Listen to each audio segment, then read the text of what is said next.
នៅរុស្ស៊ីវេលាម៉ោង 5:30 នាទីថ្ងៃច័ន្ទមួយកើតខែមិញឆ្នាំអាសាញ់ពុទ្ធសករាជ 2569 ត្រូវនឹងថ្ងៃទី 19 ខែមករាឆ្នាំ 2026 នេះព្រះកុសលមង្គលហេងមុនសាមព្រះរាជាគណៈថ្នាក់កិត្តិយសគណៈមហានិកាយ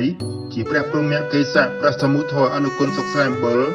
ជាព្រះគ្រូចៅអធិការវត្តសិលារតនារាមហៅវត្តអង្គរភ្នំក្លុងនិងជាព្រះប្រធានរដ្ឋបាលសាខាសមាគមសិទ្ធិសត្វបញ្ញវន្តក្មេងវត្តខេត្តកោះកុង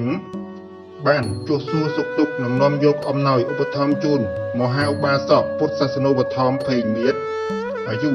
84ឆ្នាំដែលកំពុងសម្រាប់ព្យាបាលជំងឺនៅគេហដ្ឋានរបស់លោកដែលស្ថិតនៅភូមិវាត្បូងឃុំសែមបិលស្រុកសែមបិលនៃខេត្តកោះកុងអំណោយរួមមានអង្ករ1បាវ10គីឡូក្រាមទឹកបរិសុទ្ធ1កេសមី1កេសទឹកក្រូច1កេសទឹកដោះគោ1កេសនំ1ប្រអប់ព្រមទាំងថវិកាចំនួន 10,000 រៀល